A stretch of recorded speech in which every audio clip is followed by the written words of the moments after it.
আজ আমরা আপনাদের দেখাতে চলেছি ৮টি ভিন্নধর্মী প্রাণী যেগুলি সচরাচর আমাদের চোখে পড়ে না। এগুলি বিশ্বের বিভিন্ন প্রান্তে ছড়িয়ে ছিটিয়ে রয়েছে, কিন্তু সংখ্যায় কম হওয়ার কারণে এবং অপেক্ষাকৃত নিভৃতে থাকার কারণে আমরা এদের সম্পর্কে খুব কম জানি।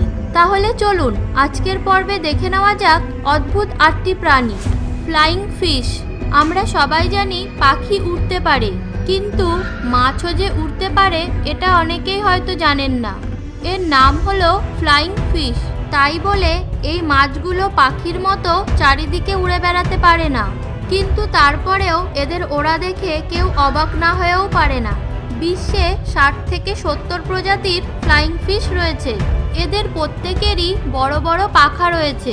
এই পাখাগুলো তাদেরকে জল থেকে ৫ মিটার ওপরে লাফ দিতে সাহায্য করে এবং তারা ৫০ মিটার পর্যন্ত দূরত্ব অতিক্রম করতে পারে।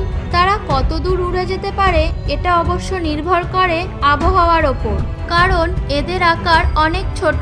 তাই যখন বিপরীত দিকে বাতাস বয় তখন কিছুটা কম দূরত্ব অতিক্রম করতে পারে। এই অবস্থায় তারা ৪০ মিটার পর্যন্ত যেতে পারে। এখন প্রশ্ন জাগতে পারে, এই মাছগুলো কখন ওড়ে? আসলে এটা হলো এই মাছগুলোর ডিফেন্স মেকানিজম। যখন কোনো শত্রু এদের আক্রমণ করে তখন তা থেকে বাঁচার জন্য তারা উড়াল দেয় এবং এরা শত্রুকে পেছনে ফেলে দূরে চলে যায়। তবে কখনো কখনো তাদেরকে দ্বিমুখী বিপদের মোকাবেলাও করতে হয়, যখন নিচে মাছ আক্রমণ করে এবং ওপরে শিকারি পাখি ঘুরে বেড়ায়। টাস্টিস ডিয়ার। বন্ধুরা, হরিণ বলতে আমরা বুঝি গাছের ডালের মতন তার বড় বড় দুটি শাখাওয়ালা শিং থাকবে, কিন্তু বিশ্বে এমনও কিছু হরিণ আছে যাদের রয়েছে রক্তচোষা ভ্যাম্পায়ারের মতো দাঁত। তবে ভয়ের কোনো কারণ নেই, এরা রক্ত খায় না। মহিলা হরিণদের জন্য এরা যখন অন্য পুরুষ হরিণের সাথে যুদ্ধ করে তখন তারা এই দাঁতগুলোকে কাজে লাগায়। এদের শিংও থাকে, তবে এটা খুবই ছোট এবং হরিণগুলো আকারে খুবই ছোট ছোট। ওজন ৩০ থেকে ৪০ কেজি পর্যন্ত হয়। এদের দেখতে পাওয়া যায় দক্ষিণ চায়নার পাহাড়ি বনাঞ্চলে, যা সমুদ্রপৃষ্ঠ থেকে ৪৫০০ মিটার উঁচুতে অবস্থিত। মেক্সিকান মৌলিজার্ড। বন্ধুরা, এই প্রাণীটিকে দেখলে প্রথমে আপনাদের কাছে কেঁচো বলে মনে হতে পারে, আবার কখনো কখনো এটাকে সাপের বাচ্চাও মনে হতে পারে, কিন্তু এটা আসলে টিকটিকি বা গিরগিটি গোত্রের। তবে এর ৪টি পা নেই, আছে শুধু ২টি পা, শুধু সামনের দিকে। এর নাম মেক্সিকান মৌলিজার্ড। এদেরকে শুধুমাত্র বাজা ক্যালিফোর্নিয়া পেনিনসুলা অঞ্চলে দেখতে পাওয়া যায়। তারা তাদের বেশিরভাগ সময় মাটির নিচেই কাটায় এবং সায়েন্টিস্টরা এদের লাইফস্টাইল সম্পর্কে খুব কম জানতে পেরেছে। এরা বালুময় মাটিতে থাকতে ভালোবাসে এবং এরা লম্বায় প্রায় ১৫ থেকে ২০ সেন্টিমিটার পর্যন্ত হয়ে থাকে। পিঁপড়ে এবং এরকম ছোট ছোট প্রাণী হলো এদের খাদ্য। হ্যাগফিশ। হরর ফিল্মের জন্যে যারা ক্যারেক্টার ডেভেলপ করে তারা এই মাছটি থেকে সিনেমা সিন ডেভেলপ করতে পারে। যদিও এরা জলে থাকে এবং এদেরকে মাছ বলা হয়, কিন্তু সাধারণ মাছের সাথে এদের কোনো মিল নেই। এদের নিজস্ব একটি প্রজাতি রয়েছে। এরা দিনের বেলায় কাদার নিচে গিয়ে ঘুমায় এবং রাতের বেলায় শিকারে বের হয়। যে প্রাণীগুলো দুর্বল হয়ে যায় এরা তাদেরকে খেয়ে ফেলে। কোস্ট ইংল্যান্ড, পশ্চিম সুইডেন এবং দক্ষিণ নরওয়ের কিছু কিছু অঞ্চলে এদের আধিক্য অনেক বেশি এবং এরা এমনভাবে মাছ সাবার করে দিয়েছে যে জেলেরা এই সমস্ত অঞ্চলকে মৎস্য শিকারের জন্য পরিত্যক্ত ঘোষণা করেছে। এদের দৃষ্টিশক্তি কম, অর্থাৎ এরা দূরের জিনিস খুব একটা পরিষ্কার দেখতে পায় না, কিন্তু প্রতিকূল পরিবেশে এদের সার্ভাইভ করার ক্ষমতা অনেক বেশি। জল এবং খাবার ছাড়া এরা দীর্ঘদিন পর্যন্ত বেঁচে থাকতে পারে। Tree hopper. পৃথিবীতে প্রায় ৩২০০ প্রজাতির ট্রি হোপার রয়েছে এবং এদের প্রত্যেক প্রজাতি ইউনিক। যেমন ধরুন, এর মাথার ওপরে যেটা আছে সেটা একে অনেকটা হেলিকপ্টারের মতন রূপ দিয়েছে। এটা আরেকটি যা ডেঞ্জারাস। এর সাইজ ২ সেন্টিমিটারের মতো। বেশিরভাগ ট্রি হোপার বিষুবীয় অঞ্চলে বসবাস করে। যেমন এটা ইকুয়েডরের একটি পতঙ্গ।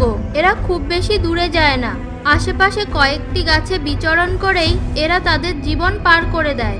Frigate bird. এই পাখিটির সৌন্দর্য বলে বোঝানো যাবে না। ফ্রিগেট বার্ড পুরুষ পাখির গলায় একটি লাল থলি থাকে, যা ফোলালে ২৫ সেন্টিমিটার ডায়ামিটারের একটি বলে পরিণত হয়। মেয়ে পাখিদের গলায় এই বলটি থাকে না। ট্রপিক্যাল এবং সাব ট্রপিক্যাল অঞ্চলে এদের বসবাস এবং তারা তাদের বেশিরভাগ সময়টা আকাশেই কাটায়। যদিও তারা সমুদ্রের তীরে থাকে, কিন্তু পানকৌড়ির মতো জলেতে তারা ততটা সুবিধা করতে পারে না। তারা বেশিরভাগ সময় দুই ডানার ওপর ভর করে উঠতে থাকে এবং যখন নিচে নামে তখন চেষ্টা করে কোনো গাছের ডালের ওপর বসতে। টাইগার ফিশ হিংস্র মাছ হিসাবে পিরানা আমাদের অনেকের কাছেই পরিচিত। তেমনি আরেকটি হিংস্র মাছ হলো টাইগার ফিশ। নামের আগে টাইগার যোগ করা হয়েছে বলেই বোঝা যায় এটি একটি হিংস্র প্রাণী। পিরানার মতো এটিও আফ্রিকার জঙ্গলে দেখতে পাওয়া যায় এবং এরা পিরানার চেয়ে কোনো অংশে কম নয়। এরা সাধারণত 105 সেন্টিমিটার লম্বা হয়ে থাকে এবং এদের ওজন 30 কেজি পর্যন্ত হয়ে থাকে। এরা সামনে জীবন্ত যা কিছু পেয়ে থাকে তাদেরকেই এদের ধারালো দাঁত দিয়ে আক্রমণ করে। এদের দাঁতগুলো এতটাই ধারালো যে মাঝে মাঝে এরা ডুবুরিদের পোশাকও কেটে ফেলে। আর এদের মধ্যে যেগুলি সাইজে অনেক বড় সেগুলি তো আরো বেশি ভয়ঙ্কর। মাছ শিকার করতে আসা পাখি এদের নাগালে আসলে এরা তাকেও খেয়ে ফেলে। এদের মধ্যে সবথেকে ভয়ঙ্কর হলো গলিয়াত টাইগার ফিশ। এই প্রজাতিটি 150 মিটার পর্যন্ত লম্বা হয় এবং এর ওজন 50 কেজি পর্যন্ত হতে পারে। বেলজিয়ান ব্লু কাউ গরুদের এই প্রজাতিকে দেখলে হয়তো যে কেউ ভাবতে পারে যে এই গরু বডি বিল্ডিং করে। তবে এই গরুর প্রজাতির এরকম চেহারার কারণ কেবল জেনেটিক্স এবং এরকম ভয়ানক চেহারা থাকা সত্ত্বেও এই গরু খুব শান্ত প্রকৃতির হয়। ইলিউজার ম্যাক্রুরাস আমাদের তালিকায় সর্বশেষ যে প্রাণীটি রয়েছে তাদেরকে বিশ্বের শুধুমাত্র একটি জায়গাতেই খুঁজে পাওয়া যায়। জায়গাটির নাম হলো মেরি রিভার, যা কুইন্সল্যান্ড অস্ট্রেলিয়ার দক্ষিণ পশ্চিম অঞ্চল দিয়ে প্রবাহিত হয়েছে। এই কচ্ছপগুলো অনেক পুরনো প্রাণী। এদের অনেক প্রজাতি ইতিমধ্যে প্রায় বিলুপ্ত হয়ে গেছে, তবে একটি ভিন্নধর্মী প্রজাতি এখনো রয়েছে। এগুলি হচ্ছে অস্ট্রেলিয়ার সবচেয়ে বড় কচ্ছপ। এদের খোলস 0.50 সেন্টিমিটার পর্যন্ত হয়ে থাকে। তিনটি বৈশিষ্ট্য এদের অন্যদের থেকে আলাদা করেছে। প্রথমটি হলো এদের লেজ রয়েছে, যা এদের সম্পূর্ণ দেহের দৈর্ঘ্যের 2/3 সমান। দ্বিতীয়ত, এদের থুতনিতে সুর রয়েছে। আর তৃতীয়ত, এদের মাথা এবং কখনো কখনো এদের দেহ শ্যাওলা দ্বারা আবৃত থাকে, যেগুলো দেখে মনে হয় এগুলো এদের চুল বা লোম। আর এই কারণেই এদেরকে অনেকেই গ্রিন হেয়ার টার্টলস নামেও ডেকে থাকে। তো বন্ধুরা, এরকমই আরো অজানা নতুন নতুন আপডেট পেতে আমাদের চ্যানেলটি সাবস্ক্রাইব করুন আর সাবস্ক্রাইব বাটনের পাশে থাকা বেল আইকনটি অবশ্যই প্রেস করুন, যাতে আমাদের নতুন ভিডিওর আপডেট সবার প্রথম আপনার কাছে পৌঁছে যায়। কমেন্ট করে জানান ভিডিওটি আপনার কেমন লাগলো। ভিডিওটি ভালো লেগে থাকলে লাইক করুন এবং ফেসবুক ও হোয়াটসঅ্যাপে আপনার বন্ধুদের সাথে শেয়ার করে আমাদের সাপোর্ট করুন। আজকের মতো এতটাই। দেখা হবে আমাদের পরবর্তী ভিডিওতে। Till then take care, good by.